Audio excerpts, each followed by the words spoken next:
नमस्कार, असंच पाहिजे चॅनलवर तुमचं स्वागत आहे.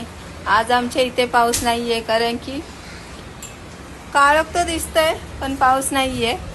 भरपूर ठिकाणी मजबूत पाऊस पडला आणि आज आईला सुट्टी आहे कारण की आज लेट उठली आई म्हणून, नाहीतर आज पण गेली असती आई कामाला. बघूया आपण किचन मध्ये जाऊन आई काय करते. काय हो आई, आज काय बनवतं स्पेशल डिश? काय नाही बाई, पाकट आणलंय लय दिवसांनी. पाकड आणलाय. हो, हा बघा पाकट. आणि आईनी पाकट सोबत हे काय आणलं आई? बोंबील आणि मांदेळे आहेत. बोंबील आणि मांदेली. तुम्ही पाकट खाता की नाही ते कमेंट मध्ये सांगा, का तर आम्ही पाकट खातो. पाकट लय कमरेला छान असतोय पाकट. तुम्ही पण एकदा खाऊन बघा.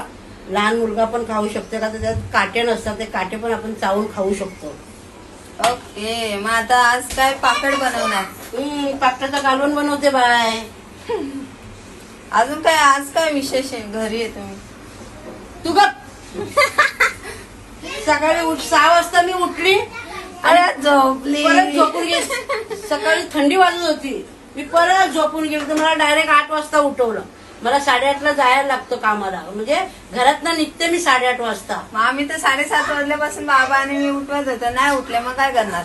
आता काय करू बाई, डोळाच नाही माझा उघडला तर. मग आता तुमची गलती आहे, तुम्हाला आम्ही उठवत होतो 7:30ला दोघं जण. मग बाकी काय बोलता? गाडी घेतली तुम्ही? गाडी घेतली, तुम्ही नाही गाडी घेतली आहे का? गाडी घेतली तुम्ही, तुम्हाला कसं वाटतं आई गाडीमध्ये बसून? छान वाटतं बाई. बाकी काय म्हणजे कसं, तुम्हाला खूप म्हणजे इमोशनल झाले? इमोशनल मध्ये म्हणजे मी रोडला झोपणारी बाई. आज मी असं स्वप्न पण नव्हता बघितलेला की माझा पोरगा असा एवढा पुढे जाईल म्हणून. ते बरोबर आहे, ते बरोबर आहे. तेव्हा मी एकदम भावूक झाली. भावूक झाली एकदम.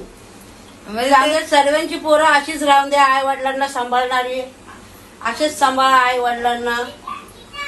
बरोबर आहे. एवढं म्हणजे आईने त्यांना लहानाचं मोठं केलं, घर कामं करून त्या चौघांना मोठं केलं. आणि माझ्या मुलांनी म्हणजे त्यांच्या मनात पण नसेल का माझा मुलगा गाडी वगैरे घेईल म्हणून म्हणून ते आनंदाचे अश्रू आले.